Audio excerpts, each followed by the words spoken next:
So this is a big caveat. So a lot of people forget this part. They think that if I meet the 750 hours and if I have the greater than half my time, I qualify as a real estate professional, I can take all my passive losses in an unlimited amount. But that's not true. There's a second part to this test.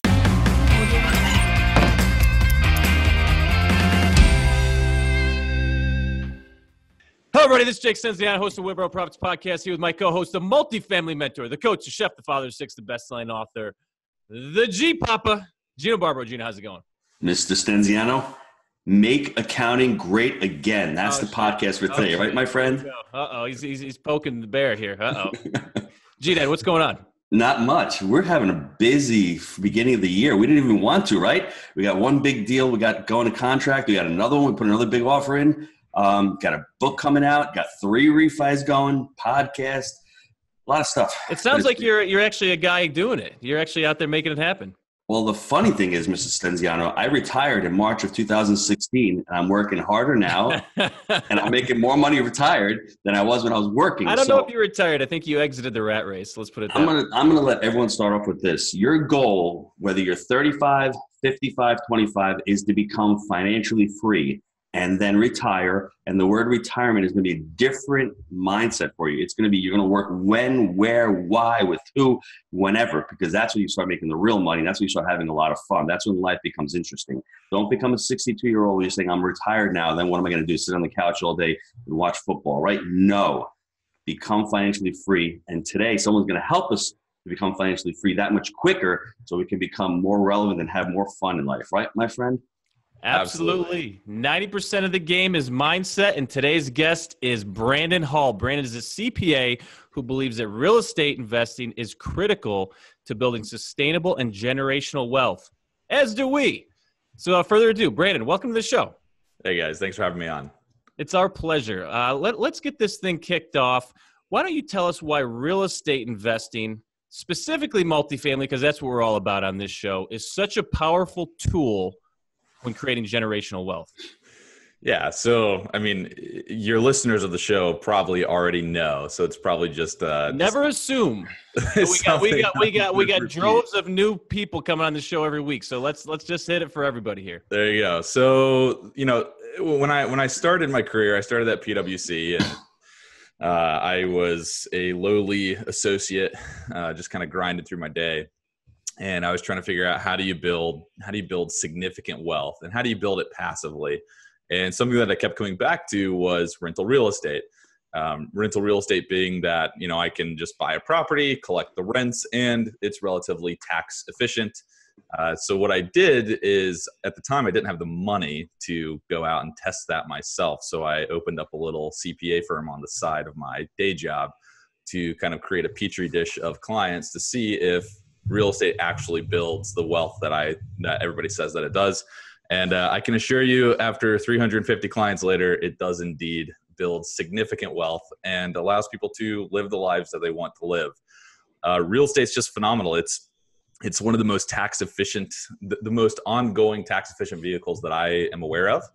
And it just allows you to collect that passive income while you live a life that you want to live, so you can design your own lifestyle. What are you putting up on the screen over there, Mr. Stenziano? Multifaceted, multifamily, all day, every day, man. He's doing it. I agree. I like the side hustle. So you start out the side hustle, which Jeffrey Gidner calls a second job. I like that. You know, we just changed the acronym. It's still making it happen on the side. We podcasted Robert Kiyosaki a few weeks ago, and he said that real estate, all it is debt and taxes. Can you expand upon that a little and, you know, talk about, you know, everyone thinks real estate is about toilets and tenants and all that, but he made it clear as possible, and he didn't expand upon it. What are your thoughts about him saying it's debt and taxes? Yeah, so I'm not 100% sure what he's referring to necessarily, but taxes are any one person's largest budgeted item every single year, whether they realize it or not. It's always funny that, you know, to me, people try to tell you to save on your Starbucks latte every day, and it's like, that is nothing compared to your annual tax bill. Mm-hmm. So the idea in a lot of our high income clients, they struggle with this.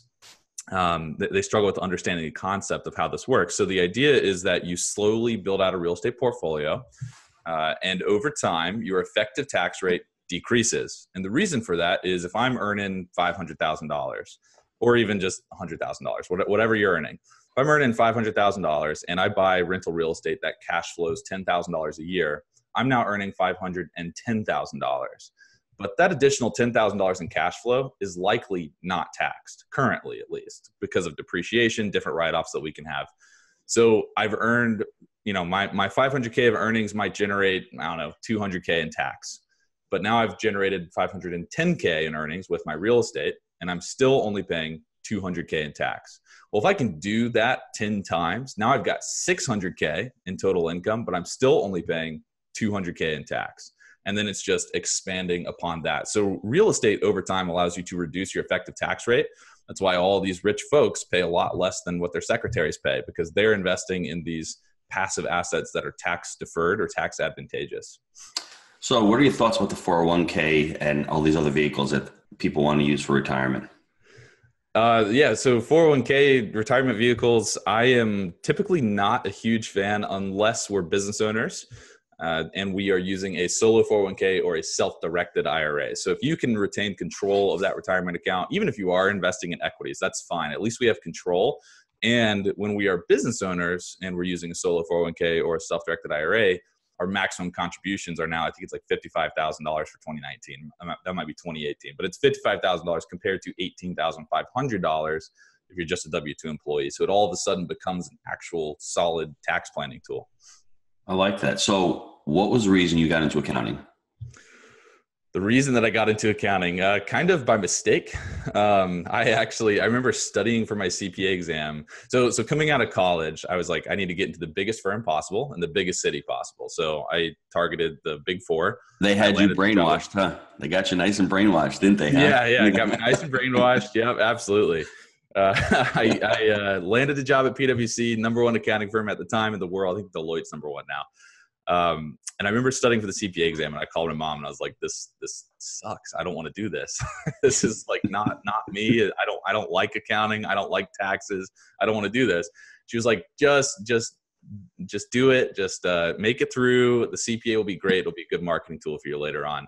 And it did. It became a great marketing tool. I mean, for me, I look at accounting and tax as a way that I can very easily add a lot of value to clients and to people, to landlords that aren't even clients. And I can quantify that value, which is really cool. I look at some other business providers that we use, like marketers and things like that. And it's very difficult for them to ever quantify the value that they bring to the table. But new clients for us, I can literally sit them down and say, hey, we can save you $25,000 if we do this, this, and this. Do you want to pay me $5,000 to find out how that goes? And so it's just a really cool position to be in, where you can very easily quantify the value that you bring to the table. So that's kind of why I like accounting and tax. So what are the good qualities of tax preparer? What makes you good at your job? Or if someone's going out there and interviewing tax preparers, CPAs, what do they need to look for? Yeah, so that's a good question. So I am actually not a good tax preparer. Personally, I'm not a good tax preparer. You need somebody that's highly analytical, that is going to be able to take your facts and put them in a tax document that is compliant with the IRS and with whatever state you have to file with. So I have hired great analytical people that are way better at it than I am, and they do that work. But yeah, you just have to make sure that that person's going to be super analytical. And a lot of CPAs, this is where it gets interesting in the CPA world. So a lot of CPAs are either very analytical or they're good at the branding side, like myself. But a lot of CPAs, what they do is they take on all their clients and they never pass them off, and they build out a book of clients. And so client experience ends up dropping at some later point because they've just got too much work to do. They can't delegate. It's a very interesting place to be. And a lot of clients will come and think, hey, if I use a CPA to prepare my taxes, I'm going to save money. And this is a very common misconception in our industry. When you come to me, especially this time of year, December 31st has already come and gone. So your facts for 2018 are locked in. There's very little, we can do some things retroactively, but we lose a lot of flexibility. So really what we're doing from a tax preparation standpoint is we're taking your facts that are already locked in, and we're putting them into the tax return to make them compliant with the IRS and state, which is valuable. but typically not what people are necessarily looking for. They're looking for the strategies to save money. So we break that out separately now to just make sure that that's a very clear differentiation. So if I was trying to hire you, what questions would I ask you? What would I look for in hiring a firm like yours, let's say? Yeah, so I would be looking for customer testimonials. I'd definitely be looking to see if anybody that I'm using or that I know personally has used that CPA or that CPA firm. You see a lot of advice that says, ask your CPA if they invest in real estate themselves, and that's really difficult to verify. Like, you can verify me because I have a capital group called Naked Capital that I run. We raise money, we invest in syndications. So What's it called? That's verifiable. But it's very difficult to verify like the one-off CPA, whether or not they actually invest in real estate. So I would just kind of avoid those questions and just talk more about like, okay, well, what is the client experience going to look like? What can I expect from a technology perspective? What does the process look like? Is that something that you want to do? Like, we're 100% virtual. You can't send us receipts. If you mail, we had one client one time mail me receipts and I mailed it back. I was like, we're not doing this paper stuff. So some clients don't like that type of vibe. And it's just more about like, is this going to be the good fit for me building a team long-term? Most CPAs are pretty good. But they do kind of, real estate's a niche sort of tax area. So you do want to make sure that they have experience there. And really it's just, can you refer me to somebody in your client base that has this real estate experience that I'm looking for, that you work with? Can they talk good about your services? You did say Naked Capital. Naked Capital, yeah. Why is it naked? Transparent. Okay. R-rated capital in the house. Yeah, R-rated capital, baby. Yeah. Show me the money. Is that what you're saying? Okay. I like Makes that. It rain over there. I like it. So, I mean, there's so many questions I want to get into. First, there's a couple strategies that we like to use. I was wondering if you can give us an overview of cost segregation and also the real estate professional designation. Start with cost seg, and why do you think that's an awesome tool for real estate? Sure. So cost segregation is the practice of taking a purchase price. So you go buy a building, $1 million. It's the practice of taking that value and allocating it between personal property components and land improvements and building components. So a cost seg study, the whole point is to shift value from my 27.5-year property.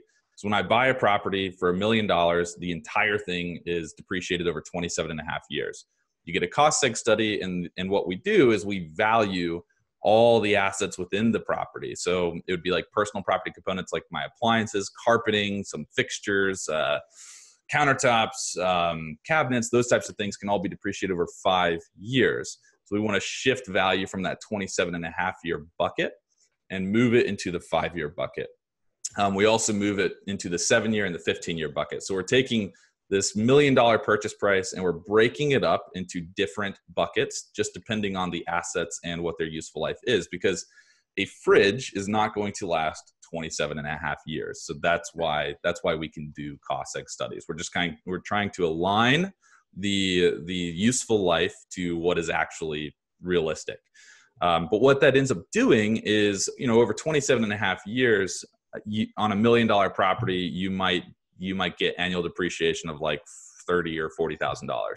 But when you shift everything down to a faster depreciation schedule, for the first 5 years after a cost seg study, that $40,000 annual depreciation would probably increase to like $100,000 each year. So for the first 5 years, we're depreciating property over a faster schedule, and we get to write it off faster, which increases our annual depreciation, which pushes more losses to investors and to yourself over that short time frame. With the 2017 Tax Cuts and Jobs Act, there's a little thing called 100% bonus depreciation. And 100% bonus depreciation allows us to immediately write off via depreciation any component with a useful life of less than 20 years. So if I get a cost segregation study done, we are taking that $1 million value, that 27.5-year bucket, we're putting it into a 5-year bucket, a 7-year bucket, and a 15-year bucket, and a 27.5-year bucket, but we're just trying to shift things down. And now that we have a 5, 7, and 15-year bucket, all of that can be immediately expensed thanks to 100% bonus depreciation. Typically, on multifamily assets, we see anywhere between 25 to 30% of the purchase price can be immediately expensed with 100% bonus depreciation. So I buy a $1 million property, I can probably write off immediately in the first year, 250 to 300K. So think about what Kiyosaki was talking about, debt and taxes. You buy something with other people's money on a 30-year mortgage, on a 27.5-year depreciation, and then all of a sudden you slide a ton of this into 5 years. So you're getting this huge credit for doing something that you maybe not even own that long, but while you're doing it, tenants are paying down your mortgage with bank money.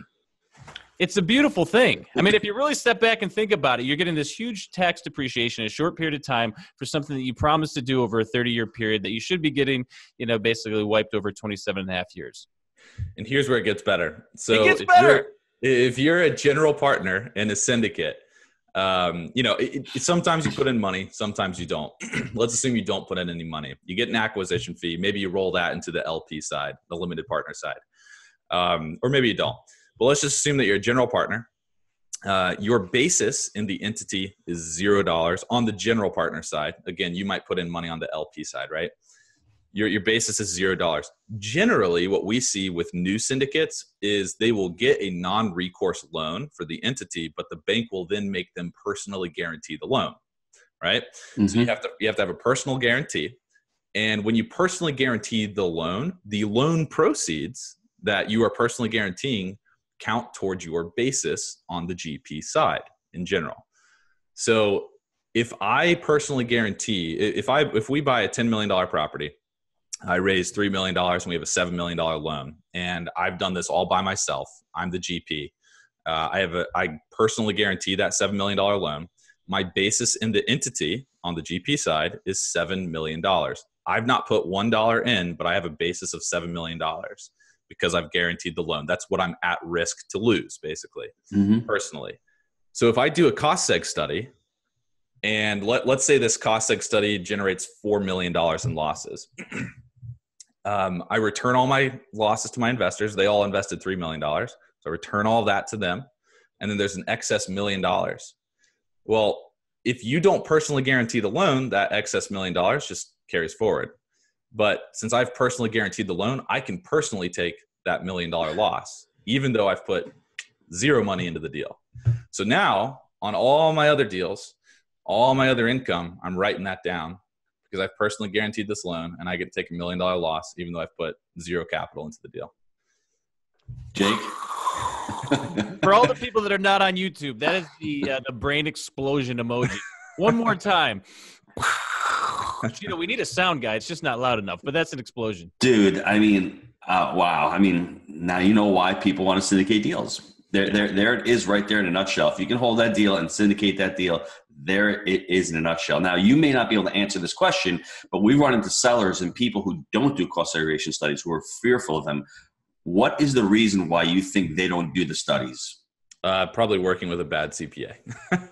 Honestly, I mean, there's no reason there's very little legitimate reason to not do a cost seg study, especially with 100% bonus depreciation. When you consider the time value of money, the net present value of this decision, it's astronomical compared to not doing it. They hate money.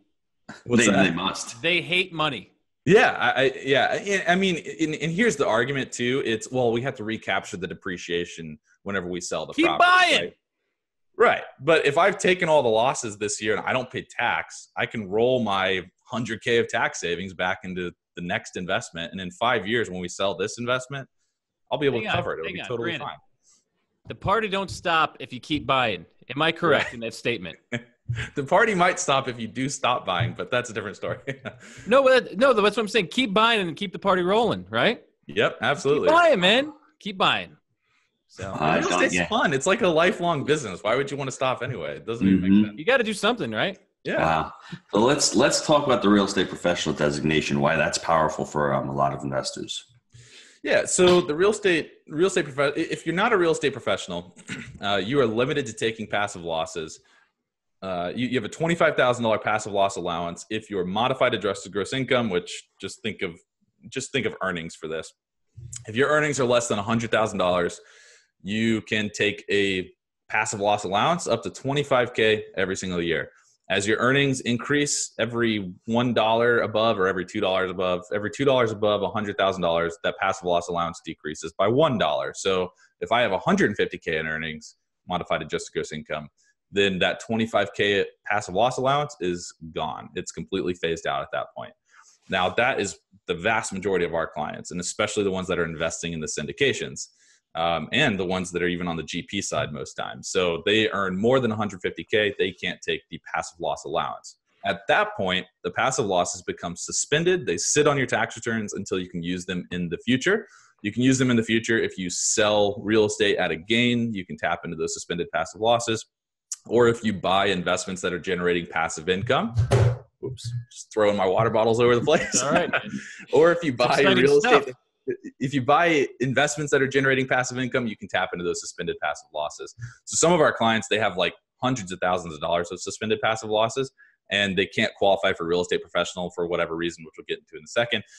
So we'll point them towards passive activity generators, passive income generators, PIGs. And those investments are things like, like investing in a railroad syndicate. And the railroad syndicate spits off passive income that can tap into those passive losses. So that's a totally different world. But going back to the question, what is a real estate professional? The real estate professional election, what it allows you to do is not have to suspend passive losses. And you can take passive losses regardless of what your earnings are. So you could earn $1 million a year and still be able to take all of your passive losses if you qualify as a real estate professional. So you basically get rid of that passive loss limitation that we just talked about.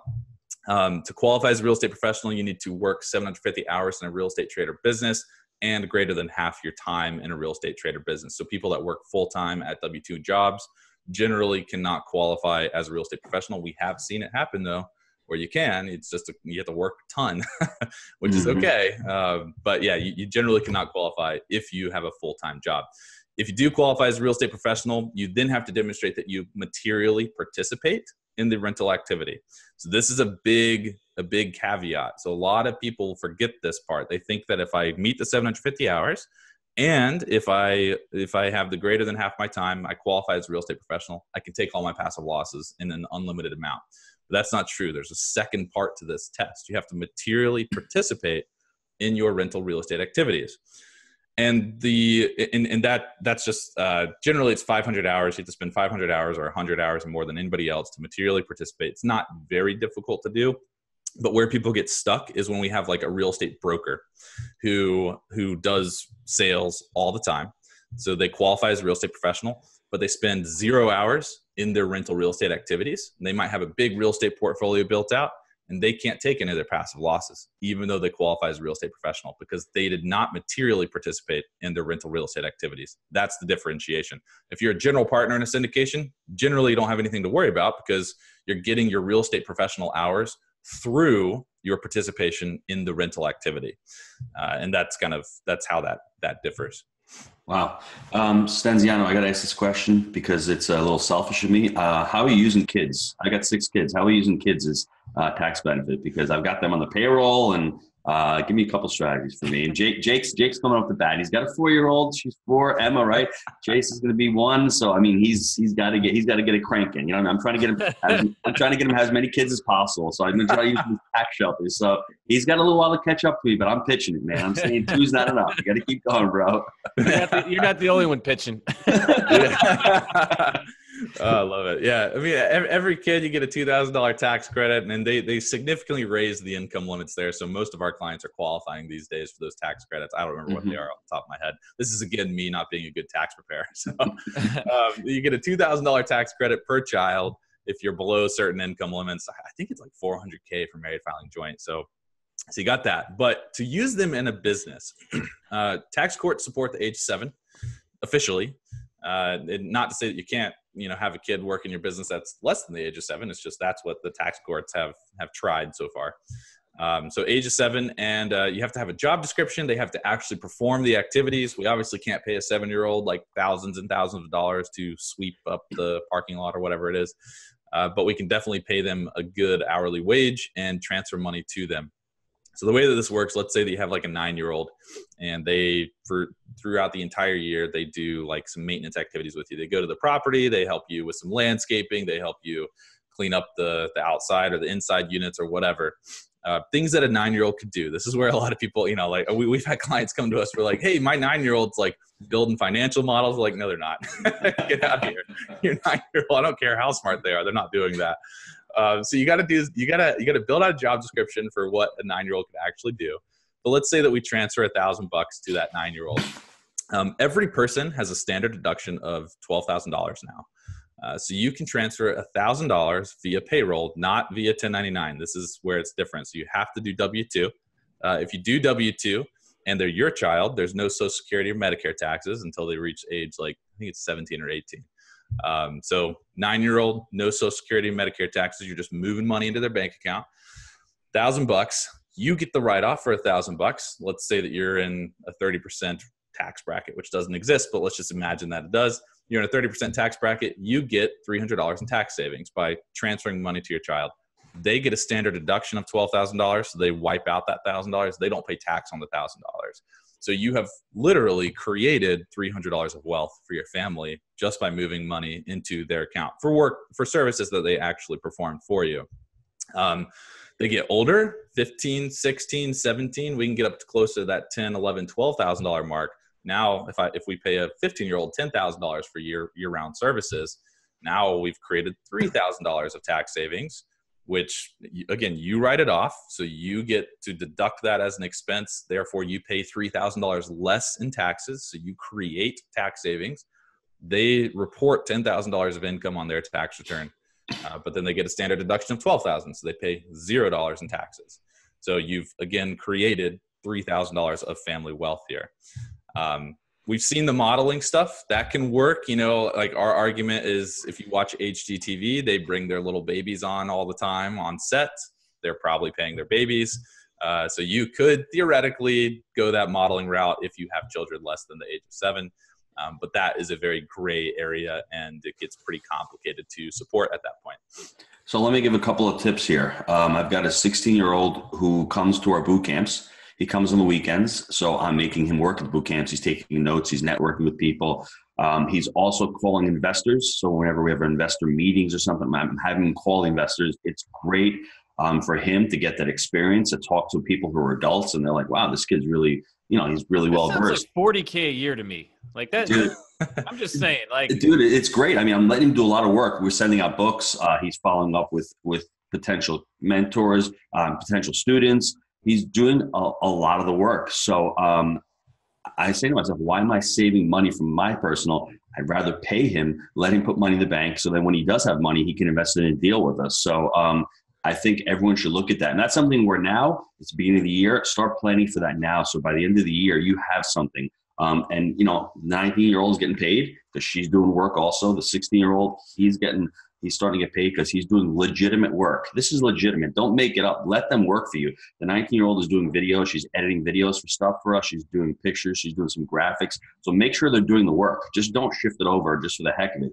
Make sure they're doing the work. And it's an awesome tax savings. So Jake, I think you need to have them come up and do some mulch work in the summertime because that's all like that's like 25-year-old work. We need to get them some like real kid work where they're getting dirty, man. So if you want, send them up to the properties. We'll get some mulch going here. I love to do that, bro. My first gig was a neighborhood mulching gig. That's what I'm saying, man. You got to get dirty a little bit. It's good. It's good. Give them the hard work. Yeah. Uh-huh. So Brendan, how have you built your teams? Building out your company, having you said there are over 350 clients. How do I, man, a lot of trial and error. Up until probably about 2 months ago, we kind of just built capacity up. Like we just onboarded clients. And then whenever we felt the strain, we just kind of figured out who we needed to hire next.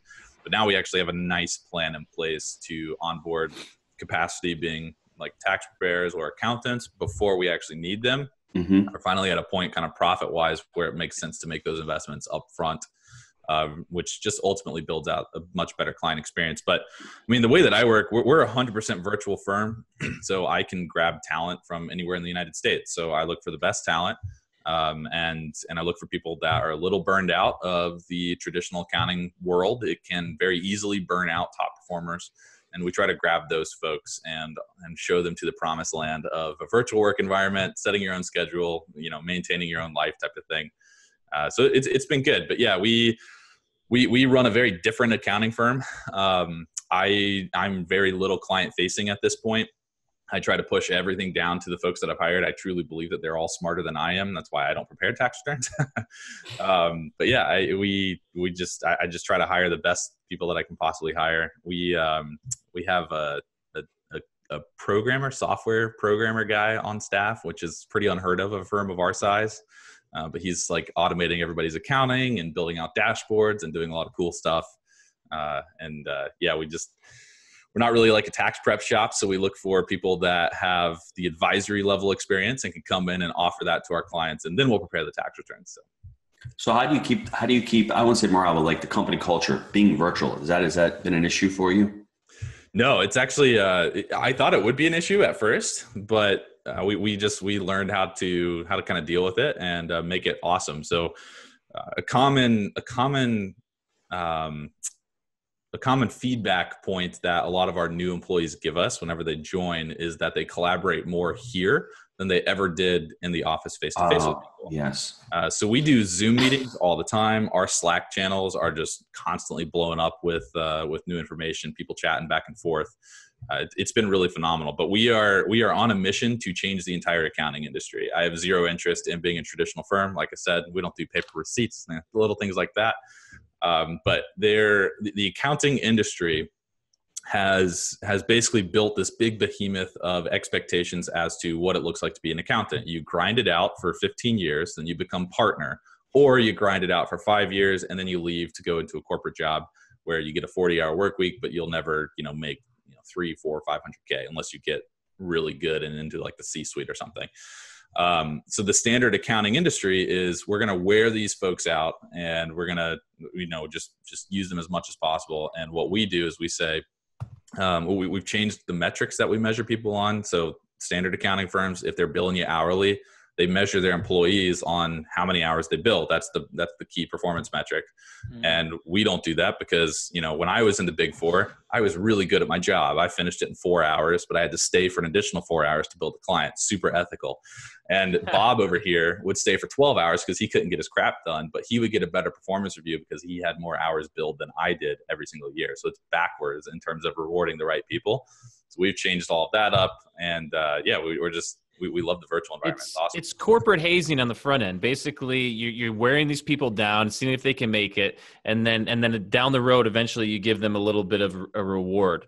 On the culture side of things, what about events like the Kentucky Derby and team drinking? We kind of lean towards that. I'm trying to get the GDAD out this year. Maybe we do have a virtual team happy hour every day. Oh, so you can like cheers through Zoom and then guys. Yeah, absolutely. Great. Yeah. Okay. No, but I fly my team down twice a year. So I flew them all down to Raleigh, where I live last summer. In 2 separate sets, and we went over some team building stuff and service line and sales and how to deliver better and all that stuff. And then this past every year in December, I fly them down somewhere all together. So this past year we went to Destin, Florida, rented out a big mansion and had the entire team and all the spouses there. So there you go. Yeah, corporate America doesn't usually allow the spouses. So, the real firms bring in the spouses. So that's when you're I figure on the back end, everybody's working from home, right? So somewhere out there, somebody's saying, hey, you're talking too loud, or I need you to do this, or X, Y, Z. Yeah, you're working too much. Okay, we'll fly the spouses down and try to schmooze them too. I like that. Last question before we get into the short answers. Jake wanted me to ask this because he thought it was really important because we're getting into syndication. What's the difference between syndication and preparing a regular tax return? Yeah, so if we're talking about tax prep, mm-hmm. if you have a syndication, you have to prepare a partnership return. It's a Form 1065. And it gets pretty complicated when you have multiple classes of shares or stakes, basically. Mm-hmm. So you have a Class A for the limited partners, a Class B for the general partners. So that can get complicated. Personal side, you don't have to worry about the Form 1065 if you just go out and buy a 10-unit property yourself. You just report it on Schedule E. Now, in terms of tax strategies, on the general partner side of the coin, the tax strategies are completely different than on the individual side of the coin. So on the general partner side of the coin, we're always looking at cost seg studies. We're looking at 100% bonus depreciation. We're looking at what are we going to do to mitigate business interest limitations. That's a new thing for 2018. So that's what we're kind of looking at there. And then we'll look at what are the regular business expenses that we can take on the syndication side, like traveling and meals and office and all that stuff that we can't take on the personal side. On the personal side, it's more of like local transportation, property management. Well, I guess you get that on the syndication side too, but we'll get the home office involved. We'll get all like the little things involved. So the syndicates, it's kind of like a bigger playing field, if that makes sense, than on the individual side. Not to say that you necessarily get more write-offs in one place, but the syndication space, you will get a bigger write-off comparative, or relatively. Thank you. Very cool, guys. Let's take a quick time out to hear from our sponsor. Gino, I know a lot of our listeners are wanting to take their multifamily investing business to the next level. I know that you've been hard at work helping Jake and Gino students do just that using our framework. Can you explain to the listeners how they can get our help? Guys, we've been hard at work growing our community of like-minded investors, and the results of our members has been nothing short of incredible. We're looking to grow this amazing group. What we're looking for is those who want to follow our proprietary framework that we've created. Buy right, manage right, and finance right. Leverage our connections, education, and mentorship as ways to take your business to the next level. So if you're interested in finding out more about how you can become a part of our amazing community, apply to work with us at jakeandgino.com/apply. All right. So I want some insider information here. Okay. What's the one secret, the inside info that investors should know when hiring or working with a CPA? You let a little out there when you talk about their billing, right? So don't go for someone that's going to charge by the hour. What's that one other tip that folks are going to take away after listening to this show saying, damn, that Brandon is good. Thank you so much, my man. All right. So most CPAs could care less about client experience. Maybe that's an unfair generalization, but they don't think about it. So they don't think about client experience. So what happens is, if you are a syndicate, we've seen this a lot. If you're a syndicate and you under budget your accounting fees, you are forcing yourself into a relationship that is transactional in nature and generally not of the best quality. So for example, we had a syndicate come to us and they had $800 for their accounting fees. We told them that their tax return was going to be $2,000. They're like, we're not going to pay that. They go to this other CPA that was going to charge them $650 for their tax return. Turns out that CPA didn't know what they were doing and couldn't deliver on time because that CPA, their business was onboarding tax returns. So in January, this time of year, January, February, March, I'm just going to take on thousands of tax returns and we're going to have to extend everybody. But with a syndicate, you really can't focus on if it costs you $2,000 versus $600 to not extend your tax return and get those K1s out to investors in February. Think about that. All of those investors are getting K1s from all of the syndications that they're investing in, right? If they get yours first or before March 15th or before they even file their tax return on April 15th, they're going to say, man, that Jake and Gino, those guys, they know what they're doing. They have a good operating system in place because there's this other syndicate over here that I'm invested in. I like the guy, but man, he made me wait until September to file my tax return because he couldn't give me the K1 in time. So it's almost worthwhile to say, okay, I'm not going to just try to get the lowest price because those CPAs are very transactional in nature. There's very little advisory that's going on, and they're onboarding tons of tax returns. That's the only way that they can be profitable, is to onboard more and more tax returns. Do you want to attach yourself to a CPA like that? Sometimes yes. But do you want to attach yourself to a CPA like that? Or do you want to attach yourself to a CPA that is going to be strategic, make sure that you get your syndicate returns out on time to investors, look good, but you got to pay the price for it. So that's like and quite frankly, the reason that I know that is because we started with the $500 tax returns.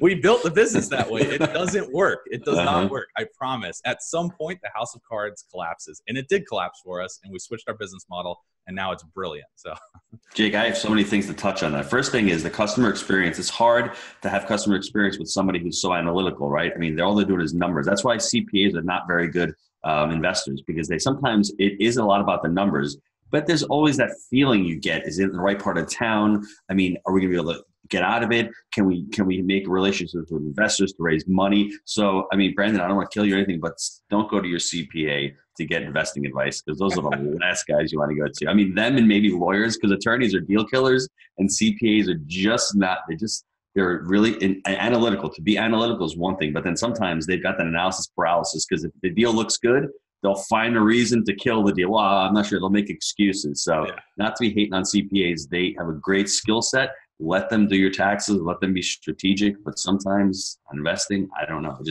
I'll let the CPAs off the hook, but the two folks that I like buying from the most are doctors and lawyers. So I'll just leave it there. All right, this is a tricky one. You did a lot of different guys out there doing cost segregation studies. As the other guy in the team, the CPA, when these cost seg studies come in, how do you evaluate the study? Because Gino and myself, we get these things, we like the benefits, they're great, but we depend on our team members to evaluate the merits of the study. So how do you know when a cost seg study comes in if the engineer that did it correctly, or got like max value, if you will? Yeah. So the first thing that we are going to look at, if you have that final report that is just in a draft form and you're waiting for that final approval, the first thing that I look at is what are the credentials of the people that did the study. So who's actually listed on the study. We have literally seen people say, I'm a cost seg expert. And then you pull them up on LinkedIn and they have been like an elementary school teacher. And they're also doing Bitcoin. What's that? And they're also doing Bitcoin, right? Right. Yeah. They're doing Bitcoin. They're in all the things, right? They're on Facebook with the Lamborghinis in the background. Yeah. So those guys, those guys, we say, whoa, we should probably not have a cost seg study from these guys. But they can do that legally because there's no credentialing requirements for cost seg studies. Anybody can do it. You don't have to have, there's nothing that says that you can't do it if you don't have some sort of certain credentials. Now, the IRS would audit it at some point and say, oh, this person didn't have like experience, so we're going to disallow all of this. But there's nothing from him actually offering you that report and doing the study. So that's the first thing that we look at. Then what we look at is we look at the numbers. So what we are looking for is generally between 25 to 30% of the building value being allocated to 5, 7, and 15-year property. If we see 22% or 23%, we'll say, hey, this looks okay. It might be worth your while to get another estimate done by another cost seg firm just to see. The big cost seg firms are all pretty much in line. Sometimes they're a couple percentage points off, but we refer to the big cost seg firms and just have them do it. All right. What about a book recommendation? A book recommendation. 1 second. Let me look. Okay. Radical Candor. Best book I've ever read. Amazing.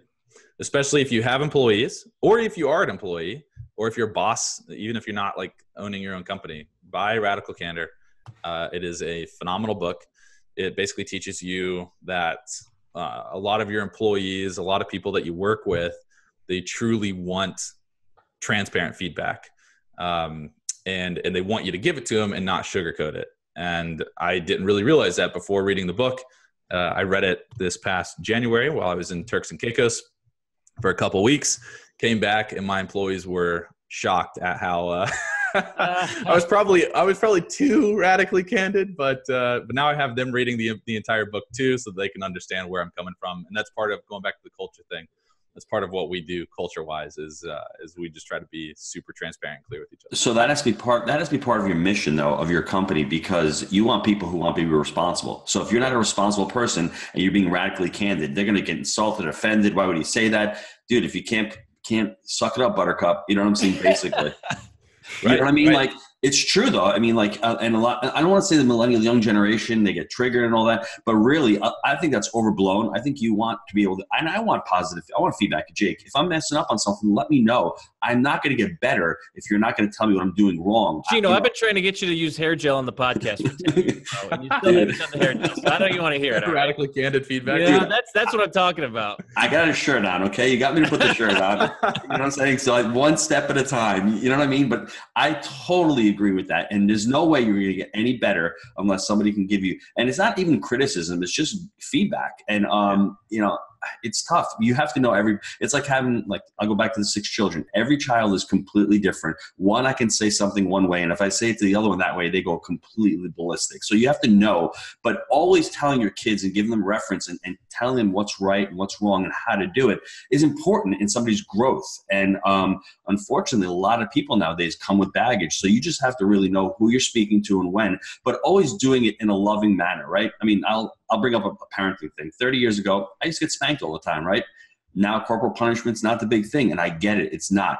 But the saving grace was that my mother really loved me. So she did it out of love, and I understood now why she did that. She wasn't doing it because she was mean. That's just the way she was taught. So I think if you do it with your employees in a really respectful and loving way, and saying, listen, I want you to get better. You are better. Wait, are we talking spanking right now? Have you read the book? Wait, whoa. Like right on point with this, by the way. Whoa, no, I'm just No, I haven't, but I mean, I can just say it from my own perspective. So, and that was one of my downfalls at the restaurant. I didn't hold my employees, and especially in the kitchen, accountable because I thought I was going to lose them and all that. I should have held them accountable more. And it was difficult for me. So I can blame my employees for not having good employees, but I wasn't giving them positive feedback and I wasn't making them responsible. And listen, if they leave, that's fine. You can hire somebody else and put it on your mission statement. So parenting's the same way. You need to give kids your feedback of what they're doing right. And even what they're doing right, more importantly, we forget that all the time. When my 10-year-old gets up in the morning and I say, hey, amazing, how you doing? And if I miss that amazing one day, she'll let me know. And she does that every morning, Jake. She gets up and, I call it dragon breath. She's got the worst dragon breath in the morning when she gets up. But she's going to kill you when she hears Yeah, so that's okay. No, but you're right on point with that, and that's what they talk about in the book too. Is if you can show the person that you truly care about them, then you can be transparent with your feedback, and they'll take it as they're going to be angry. Everybody's always going to be angry and insulted at first, but they'll reflect on the relationship and say, you know what, Gino really cares about me. And he just gave me this feedback to help me grow. So I'm going to take that feedback and I'm going to use it and I'm going to grow. And that's pretty much a lot of the premise of what the book is about, is just truly caring about the people that you work with. So, and that's something too, like if you hire somebody and you don't care about them, why'd you hire them? That's right. But yeah, you care about the people that you work with. Mm-hmm. And if you do care about them too, you have a duty to them to help them grow professionally and personally as well. And Brandon, let's translate that into investors, your investor base. When you're raising money and you're dealing with investors, you have to be radically candid with them. Tell them how long you're going to hold a deal for. Tell them that I can give you a 6% pref or an 8% pref. Don't overextend yourself and say, those expectations where you're going to get a 25% IRR when you're only going to hit a 16% IRR. Make sure you tell them and you're radically candid. And when there's something that goes wrong in the deal or you're having a tough month, let them know. Get ahead of it instead of burying your head in the sand. I mean, we even on our deal, we've done monthly webinars. I'm going to give people a couple of tips here. Our first syndication was back in November. We've done monthly webinars with our investors that invested in the deal. So every month, we're having one next week, actually. We're giving them what's going on. We're teaching them, we're investing them, and we're being completely transparent of what's going on. We're showing them the monthly income expenses, what the draws are, what the value adds we're doing, how many units are vacant and being turned at the same time. So that book completely in every aspect of your life, whether you're dealing with investors, whether you're dealing with partners, whether you're dealing with children, whether you're dealing with employees, should be employed everywhere. And I know it's hard because when times get tough, that's when you need to look for a sponsor who's really good and who's really ethical and who's got integrity. And it can be hard because when you're younger, you don't really think, hey, I'm making a mistake here. But I think your investors would be like, oh man, this guy's great. He's getting ahead of it. He's letting me know. Yep. And we'll get it next month. We have seen several sponsors who are brilliant at raising capital and finding amazing deals, and they stink when things go wrong, and their syndicates have totally collapsed. Investors are suing them, and they just can't. If they just would have, what you just said, if they just would have come out ahead of the problem and said, hey, investors, this is what's going on. It's not going according to plan. We screwed up here. This happened. It would have been fine. Mm-hmm. I think going back to the employee piece of this, and I guess it applies to the entire conversation, is the next level to all of this is that change is constant, change is always happening, is business, it's just part of it. When change is going on, do your best to explain why it's happening and why you're doing what you're doing. Because I've also found that as our business has grown, the times when we explain why we're doing things, it really helps with the overall morale, because folks understand and they're more bought into what's going on rather than, hey, just do this. And then sometimes it's like very fast and you got to get moving. But if you take that a little extra step to explain why you're doing what you're doing, when change is taking place, it really helps the overall morale. So my 2 cents on it, in my experience, you know what I'm saying? So, all right. So what about when we're talking habits? What is your best habit for success? My best habit for success is to start every day at 8:30 a.m. Man, you're late to the game, brother. I know. Yeah. No, I'm not like a very good morning person. I tried the miracle morning thing and I did it for months and, just not my cup of tea. So he's saying show up every day and it works for him. We'll give you that. Yeah. Yeah. I do work late, but that's my secret for success. I like that, dude. So if folks want to get a hold of the Naked Capital, how do they get a hold of you? So you can contact me. You can check out our website at www.therealestatecpa.com. You can connect with me on LinkedIn. I love to bash the corporate world every once in a while, so it's kind of fun to see what's going on there. Connect with me on LinkedIn or email me at brandon.hall@hallcpallc.com. Man, I appreciate everybody today. If you guys found value in this episode, please, get a hold of Brandon and get on iTunes. Give us a good review there. G-Dad, what else you got today? Just want to thank the listeners for listening today. I think the show was great. I mean, how many times can you make a CPA show a lot of fun? It was a lot of fun. We even talked about spanking kids and all that kind of stuff. So action steps, Jake, to take. It is early in the year. Contact your CPA and start a business plan for the next 10, 11, 12 months. It's imperative you do that. Get 2018 done, but start 2019 fresh.